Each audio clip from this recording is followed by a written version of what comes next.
everyone, and welcome to the Mental Training Room. This is your host, Haley Herdman. I'm a former Division I basketball player and current mental health therapist. And I am Naomi Yim, also a former Division I basketball player and a current real estate investor with a passion for athlete mental health. Throughout our time as collegiate athletes, Naomi and I struggled with our emotional well-being, and we know from this experience how neglected the mental aspect of sports can be, which is why we created this podcast, to foster a safe space for other athletes to open up about their own experiences. Whether you are an athlete, coach, parent, or anyone with an athlete in their circle, we hope you can gain some insight from our episodes that can help you along your journey. And the most important thing we hope you can take from our podcast is that you are never alone in your struggles. Now, let's get into it. Welcome to the Mental Training Room. Welcome, Dr. Kasey, to Mental Training Room. I'm so excited that you're here. I am too. I am so excited to be here. Yes. So, for a little context, Kasey is, I just refer to you as like one of my mentors. I don't know if you know that, but mentor, friend. I've always heard your name in the South Bay working with all the different kids like on the mental performance side of things, and everyone's like, you need to meet her, you need to meet her. And then we finally met. Yeah. Like a year ago, I think, or maybe a little bit longer. I think a little longer. Yeah, longer than that probably. But yeah, you've just been so fun to be able to, it's been so fun to be able to prick your brain and learn from you and see everything that you're doing. So yeah, but before we get into the bulk of this episode and getting to learn from you, which I'm so excited to do, just want to go around and share a little bit of positive news from everyone. Anything that's good that's happened to you guys or anyone you know. Yeah, you want to go first, Kasey? Sure. So I have an academic one. I got yesterday my first citation of my research article that was published. Oh my God. So getting it published was cool, but getting it cited, like, oh, someone else thinks this is cool, Yeah. felt amazing. But then also my wallet was returned 2 days ago, and that I feel like is even better. Wait, was it stolen or did you lose it? I lost it. I dropped it. Oh. Yeah. And someone actually picked it up and returned it. Oh my gosh. Wait, this is not positive news, but someone broke into my sister's car and just took my credit cards out of my purse and just ran with, like, didn't take anything else from the car. There was like her AirPod Maxes, everything, just my credit cards, and went to like the Apple store and Sephora. Yeah. And Sephora? Yeah. Oh my God. But anyways, that's not positive news. Wait, so how do you know if someone cites your work? Is it like... It's like on the website. So okay. It like tells you how many times it was viewed and how many times it was cited. Oh my God. And, so I check it every once in a while. I never had a citation. And yesterday I was like, oh, there's a 1. Yay. That's so cool. I love that. Congrats. Yeah.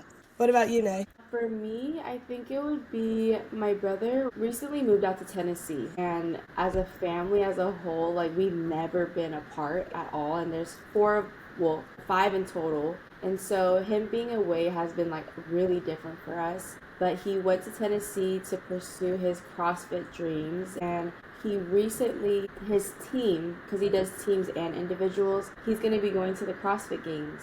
Oh my gosh. That's cool. So he did really well and pushed his team kind of on his back. But that was Anthony. Positive for the week. Love that.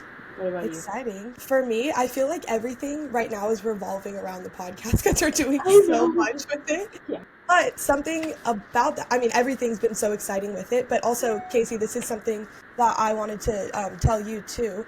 But we'll be working at the LMU team camp, which is so exciting because that's like full circle. So I'll be doing like the mental performance coaching stuff, but we're going to be doing it like underneath like Mental Training Room, which is so cool. And then Naomi will be there to like, we'll be like podcast hosting, but then I can do like the mental performance coaching. That's incredible, you guys. Congrats. Yeah. I'm so excited. Okay.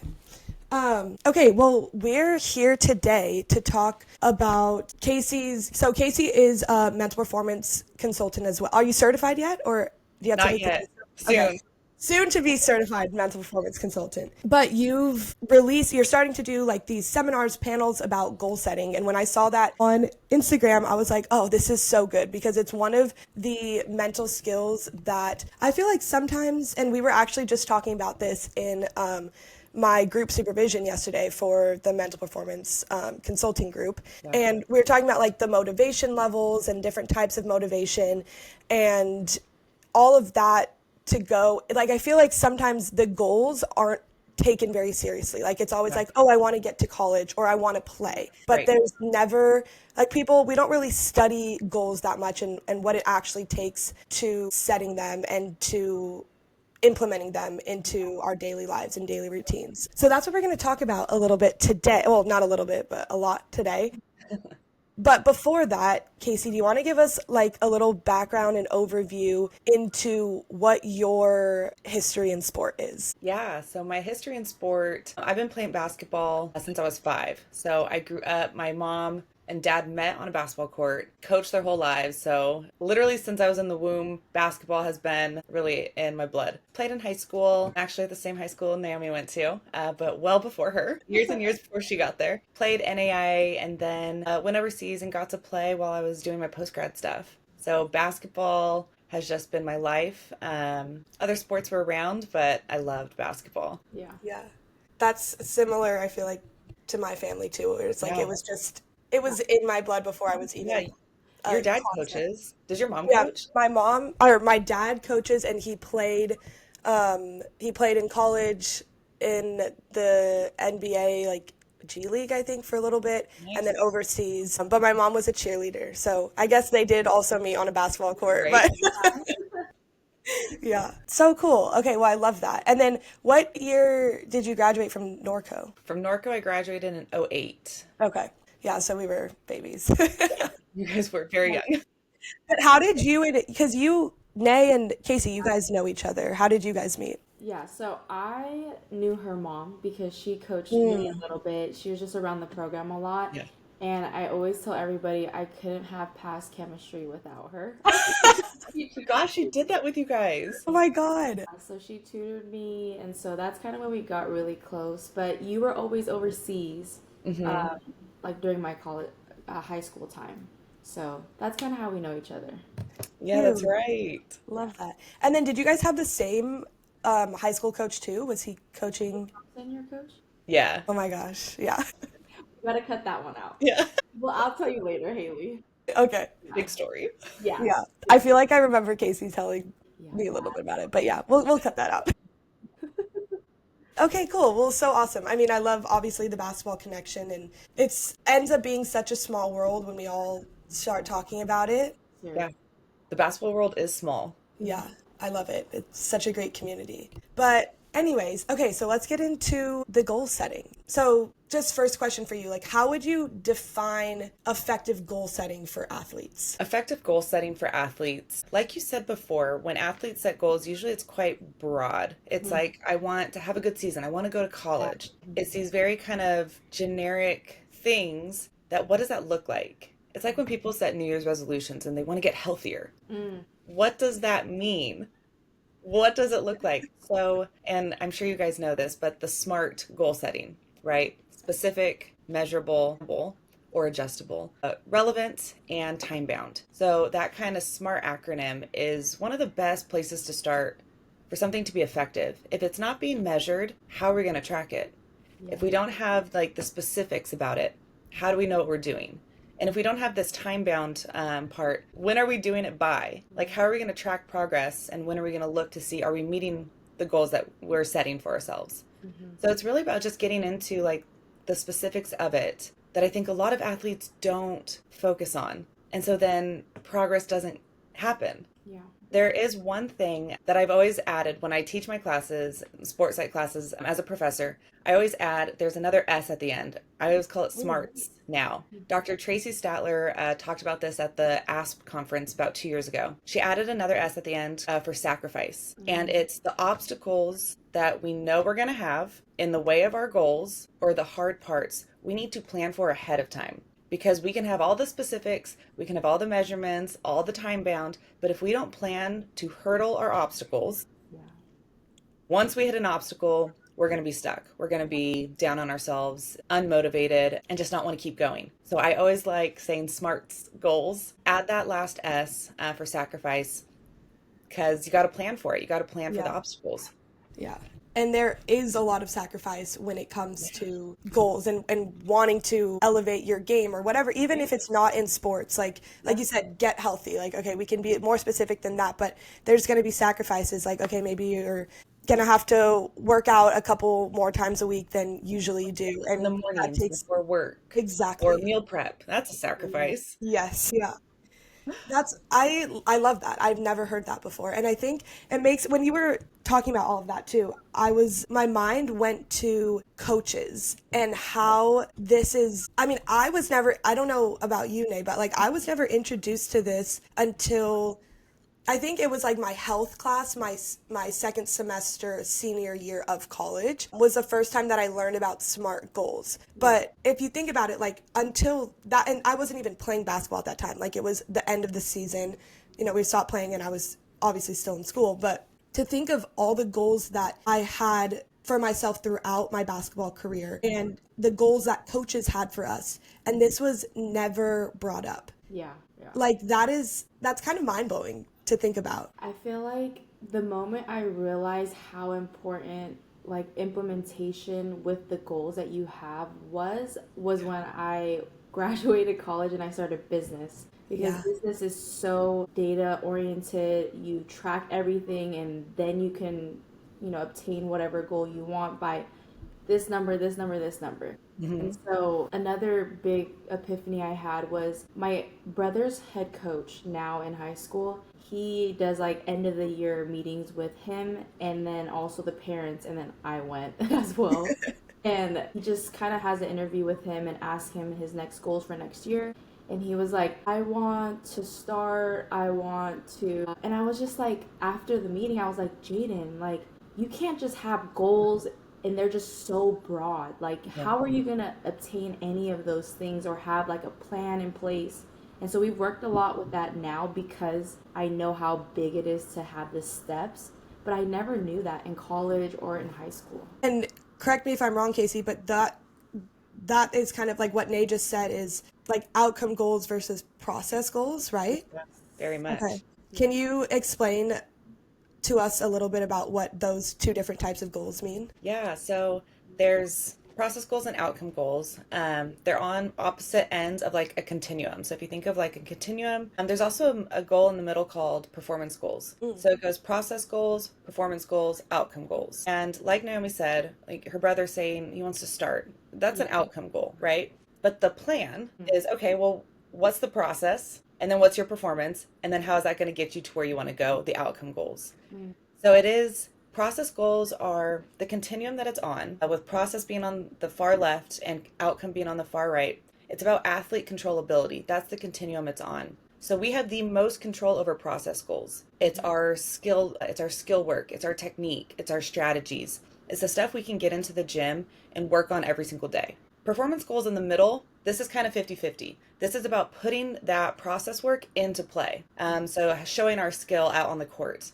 And then outcome goals, it's the end result. These are the least in our control. So it's the outcome of the game, how many points we scored in total, getting that starting spot, the big outcome stuff. But what athletes don't understand, we have outcome goals, 100%. We love our outcome goals, right?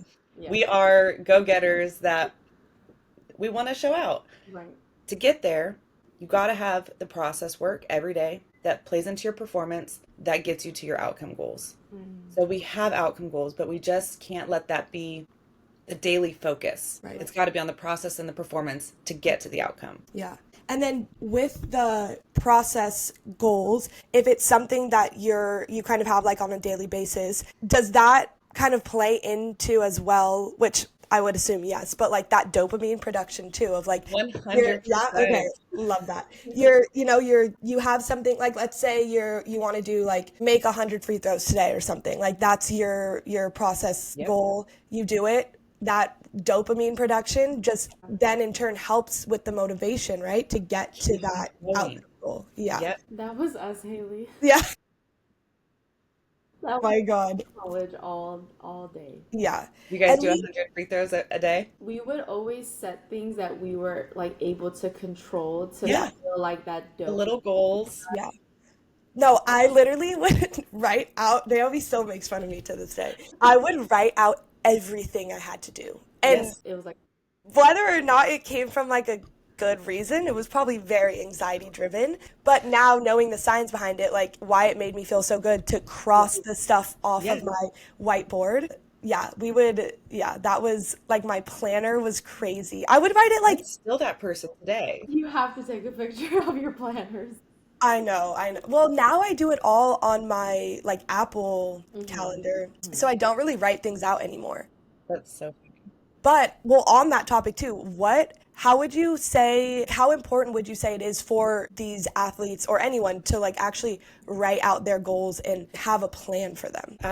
It is so important. It's one thing to think it, right? To have this goal in your mind, but it's actually, you know how even you convert like short-term memory to long-term memory? Like our working memory, it's the rehearsal. So by writing it down, that's part of the rehearsal. But then when we write it down, we can stick it somewhere and constantly see it. Kind of like, your self-talk or things you want to remind yourself of. Goals is the same way. We want to write it down. It's part of that rehearsal. We want to see it every day and just have it constantly be on our mind. If we just want to think about it, we know we get distracted. We know we have a million things happening, especially student athletes. How are they meant to keep the goal first thing on their mind? But if they have it written down and somewhere where they see it, then it's like a constant affirmation. This is my goal. This is what I'm going after. It's a constant reminder, but it's part of the process, writing it down, all the little details, like you and your planner, all the little steps, and then just having a reminder it's there. Yeah. Question. So the outcome piece of it, I feel like athletes are so driven off outcome. Even if they're focused on the process and the progress, how do you help athletes understand like sometimes the outcome is not achieved? Like if they set these goals and they put everything into it with the process and the progress and the beginning and the performance, but the outcome, like as we know, not everything you set your mind to is going to be achieved to that level of expectation. So what would your advice be on that? And that's a tough one because we want people to go into it without, the fear that failure might happen. But it's also realistic. And this is where that like adjustable piece of goals is really, really important. We know, especially like the go-getters, we set big, big goals, right? And if they're realistic, awesome, shoot for them. Sometimes they're just a touch out of like our reach. And that's okay as well. Like we want to set goals that we really have to like strive for to get. But then coming to terms with we might not always get them. The adjustable piece of goals is vital. It's about awareness of ourselves. If you do the process, if you do the performance, if you really have done all that you can do and our outcome goals are not being met, we can readjust the goal without having regret. You would be more in a place of being okay with yourself if you've put in the process and the performance work before the outcome to know like I did try my best. I did give it all I could. And now I adjust it to what I need. We might be sick, we might be injured, life might happen, and we have to be able to adjust on the fly. But knowing that we really did do the things that we could control puts us in a place that's like, I can make that adjustment because I really did give it all I could. Didn't hold anything back. I think that would be like the way to look at it. I think the adjustable piece is extremely important for people to remember too, because it's not, at the end of the day too, like we're the ones creating these goals. It's not like they're forced upon us or like we have to do it and something bad is going to happen. Like most of the time, I would say that's not the case. It's things that you want for yourself. And being able to have that adjustable piece to also like give yourself grace in everything that you're doing, because having goals and like you said, like the go-getter type of people, like we're going to be so focused on that and possibly, which I feel like Naomi and I can kind of relate to, like neglect our own well-being in the process if we're not giving ourselves that grace or we're not being adjustable. And when you said that, Nay, I love that you asked that question, because literally right before that I was thinking of some goals that I had for myself in college, and one of them being a walk-on was to earn a scholarship, and that did not happen. And that was such a like something that I wanted for myself and for my family, and it was always the really big outcome. But then I kind of came to a point where it's like, okay, I don't know if, like, I never wanted to stop believing that it wasn't going to happen. But at the same time, too, like, going into my senior year with a new coach, I was like, okay, this is probably just not going to be the outcome that I've wanted for the last literally, I guess, my whole life. That was, I never, like, wrote it out. It was never something that I really vocalized, but it was just things that, or sorry, I guess I did vocalize it, but it wasn't like something that I don't know. It wasn't like a set thing. I didn't write it out. Yeah. And I just kind of adjusted mentally to like, okay, how can I still be a hard worker and have this work ethic without, or with knowing that, you know, the outcome that I wanted for so long is not going to happen. So really that, like, having that adjustable piece, I feel like is super important and can help with the motivation levels as well. What were some goals that you had, Nay, in college that you feel like either you wrote them out or didn't, or were just thinking about them? I think just the outcome of my play is what I wanted it to be and what I expected it to be, and just like the experience as a whole. But that's why I asked that question, because during the time I felt like I was failing the entire time. And so now looking back, like, I'm totally fine with the outcome. I learned so much. I grew so much as a human with my mental, just understanding that life is not always what I want it to be. And if I want it to be that way, like you said, you have to focus on the process. You have to focus on the programming and implementing. And I think that's the best outcome of it. But I think just the outcome of how I wanted to play was my biggest goal. And I didn't achieve that. But now that I've gone through therapy and things like that, I know that everything I went through was for a reason. So yeah. Elite athletes know performance isn't just about what you do in the game. It's about how you prepare and how you recover. That's why today's episode is brought to you by Defend USA. If you want to stay in peak shape, you can't afford to ignore the power of recovery. That's where Defend USA comes in. Trusted by the NBA, WNBA, MLB, NCAA, and beyond, Defend USA's compression gear is designed to help you train harder, recover faster, and perform at your best. Their military-grade compression technology boosts circulation, reduces muscle fatigue, and helps prevent injury, so you can push limits without breaking down. That's why the best athletes don't just train hard, they recover smarter. Level up your recovery, level up your game. Check out Defend USA at dfndusa.com and at dfndusa on Instagram, and get the gear trusted by the pros, because true champions don't just train hard, they recover harder. Do you remember having any goals, Kasey, or even now, like goals that you have with your career or business, anything like that? In college, I can't like we were saying, things weren't talked about like this. Yeah. I didn't know to set these types of goals. So I had generic goals, you know, kind of similar, like play my best. Yeah. What does that mean? I don't know. Yeah. But I think I measured it like subjectively. Do I feel like I left it all out on the court? And in that way, I felt like I had a healthy relationship with being aware of what my goals were without actually knowing how to set goals at the time. But I knew I just wanted to play for as long as I could. And so for that, even though it was not, you know, it included doing post-grad, I adjusted it. I wasn't in the WNBA, which as, you know, a kid, I was like, oh, for sure. I'm definitely going to the W. But as you get more realistic, you know, going overseas, thought I could do it just with basketball. Again, had to readjust. Okay, I got to do my post-grad at the same time, and giving yourself that grace. And okay, we're still going forward with things that we love and we want, but it just looks different than what we thought, and being okay with that. And now I set goals now for everything. Now that I know how to do this, anything I want, I just make a plan and I do it. And it's the most liberating thing. And I think you guys will relate, being, you know, retired athletes now. Yeah. We have time. Of course, we have our careers and things that we're super busy with, but we can do other hobbies. We can, like, I learned how to do a Rubik's Cube just because I never knew how. Oh my God. Wait, I'm jealous. So, like, silly things that we just never had time for before in school and basketball, that now I'm like, oh, I can make a goal and learn whatever I want, do whatever I want. It's liberating and so much fun. That's so cool. I love that for you. Yeah.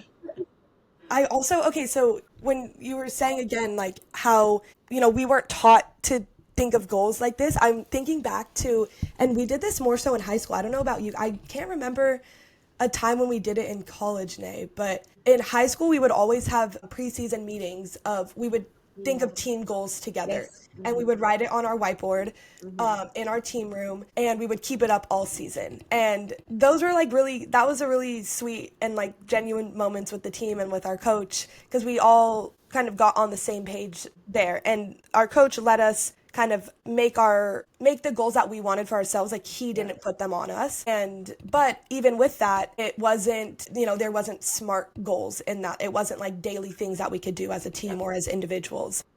And then going to college, it was just like the expectation to win, but we didn't have any, like, we were just in practice getting yelled at every day, like getting our gear taken away, like for what there was no rhyme or reason for it all. And there wasn't things that there weren't attainable things that we could like be like, oh yes, as a team we did this today, or as an individual. Yeah. So you guys, it wasn't necessarily obtainable really if the expectation is just to win, but it also took away your guys' self-determination, your agency. Yeah. You had no control over the process to get the outcome. It demotivates us. It puts us in a place where now we're afraid of failure instead of actually pursuing success. Wait, okay, this is maybe a little off topic, but not really. But with what you said about the agency and like our autonomy and what we had control over, we were being fed vitamins every day. We were like being not like forced, I mean basically forced, to like take these vitamins, to do these ice baths, to do everything. But it was like nothing was ever explained to us of like why. Yeah. And everyone would push back. Yeah, everyone. Like, I remember, I don't know if you were on the team at this time, but I think it was junior year, so I don't think you were there, but people threw their vitamins away on the bus, like in the trash can, and our strength trainer went to the bathroom and saw it and was pissed, which rightfully so, like, he should be pissed. They're spending money on this, but it goes back to the I guess, I don't know what that would be, like the attainability, the autonomy of it all, of like, you guys aren't explaining why you want us to do this. And like, and even asking us, I feel like would be like, okay, do you want to feel rested and rejuvenated, or do you not? And like, my answer would obviously yes. And they're like, okay. And then I would want them to be like, okay, so you want to do Normatec, or you want to do ice bath, like, instead of, I don't know, that is wild to have that. And that really played into the motivation levels, I feel like, too. That's the biggest thing, is if we don't understand why we're doing something, why would we be motivated to do it? Right. The minute you understand, the minute you're like, you buy in. Yeah. And because you get it and you're choosing to do it. I was just in a lecture like this past week. We were talking about, how coaches always like yell at us, every rep, game speed. And it's kind of like, shut up, let me just get through practice. Yeah. And I was explaining it's mainly athletes in my sports psych class, going back to that short-term to long-term memory. Every rep that you do sends a signal, like mind to body, so that you can then become automatic when you're on the court or the field. So every single rep, you're building a memory bank so that you don't have to think when you play. It's automatic. You're playing unconscious, right? And so I was like, the more you are aware that you are doing every rep game speed, the easier the game's going to be. And my athletes were like, oh, if a coach would have told me that, right, I would love hard to do it, right? If you knew exactly what that game speed rep, every single one was doing, count me in. Yeah. But we have to know and understand. We need to be taught these things so that we can buy in. The motivation won't drop. It's on me if I want to do that rep or not. But now I'm going to do it because I know what it's going to do for me. Yeah. And I feel like, and no shade to like any coaches, but I feel like maybe coaches aren't even aware of what you just said. Right. Like, and that's why I feel like it's so important for coaches to have the mental performance knowledge behind the X's and O's. Yes. Because so much of the game is not just X's and O's. It's how to coach your athletes. It's how to bring the best motivation out of them. So yeah. Wow, that's huge. That's going to be a great clip to clip that piece. Everything you said, I have to clip. Literally. This episode is sponsored by PhysioWorks Physical Therapy. Sports aren't just about skill, it's about strength. And I'm not just talking about physical strength. Athletes train their bodies, push their limits, and build muscle to perform at their best. But what happens when injury strikes, or when movement just doesn't feel right? That's where PhysioWorks Physical Therapy comes in. PhysioWorks isn't just about recovery, it's about unlocking your full potential. Their expert team helps you rebuild strength, improve mobility, and prevent future injuries so you can get back to doing what you. At Physio Works Physical Therapy in Redondo Beach, California, they understand that true performance is both physical and mental. So whether you're rehabbing an injury or leveling up your game, don't just push through the pain. Work with the best, because a strong body fuels a strong mind. And when both are in sync, that's when you truly win. So, Kasey, you've mentioned a few times the classes that you teach. And I want to hear it in your words, but you have developed this amazing sports psych program at, what school is it again? Hope International University. Yeah. So can you tell us a little bit about that and your journey to developing that program at Hope? Yeah. So it was funny, you earlier were talking about full circle moments with LMU, and this is my kind of full circle moment. So this is where I went. I played HIU as undergrad, and I remember I took a sports psych class there, and I was like, oh yeah, this is me. This is exactly what I want to do. But it was one class, and that was it. So I, after obviously undergrad, went to England, did all my post-grad stuff. I did so many things, so many degrees, but my PhD in sports psychology was where I really got to do research and study and just fall even more in love with this, this side of sport, this mental side that I already knew I loved. So when I was finishing my PhD, the dean had reached out like, hey, we would love to have you back. Just to teach sports psych, right? So I came back and I taught that one sports psych class. It kept, students were loving it.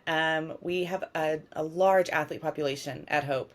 We have a kines department as well. So I was getting these kines majors. I was getting all the athletes. And then we realized there's an interest in this. Our athletes are interested. Let's add more classes. And it grew and grew until we have now an entire bachelor's in sports psychology that I get to chair and lead, which is so, so dope. And we already have like a whole cohort of sports psych majors. We've already had some graduate and go into their master's programs. And so it has just been the most exciting thing, full circle moment from taking one class at Hope in sports psych to now running the sports psych entire major is just a dream come true. It's so amazing. And like you said earlier too, of like how you can explain the process of sport to these athletes, it would be so cool to see how the classes impact their performance too, versus athletes that don't take those classes. Right. That is just so awesome and so huge that you get to do that like at your school, something that meant so much to you, and now you're able to help these athletes as well. That's so amazing. And I'm not even gonna try to be humble right now. My sports psych majors seem to be the most clutch ones. Oh my God, I love that. That's amazing. So good. And it just really shows that sport is more about just what your skill development, all of that stuff. Yeah. Yep. It really takes that mental training, that mental fitness. So huge congrats to you. That's so awesome. Thank you so much. Yes. I'm so good to have you. Yeah, literally so eye-opening. Thank you so much for everything that you shared with us. And if you want to learn more from Kasey, head over to her Instagram at Dr. Sports Psych. Yep. Is that right? Is there an underscore in there somewhere? It's Dr.Sportspsych. Okay, there we go. And you can... Perfect. We'll link it, but you can sign up for her goal setting seminars and workshops and use those to really elevate your game. So thank you so much, Kasey, for sharing. Thank you guys for having me. Everything. Yes. So good to talk to you. And that's a wrap for today's session in the mental training room. If you found value in this episode, make sure to subscribe to our show, share it with a teammate, friend, parent, or anyone you think would benefit from listening, and follow us on Instagram at mtr. We'll catch you next time inside the mental training room. If you are currently experiencing a mental health crisis, please dial 988 for emergency support.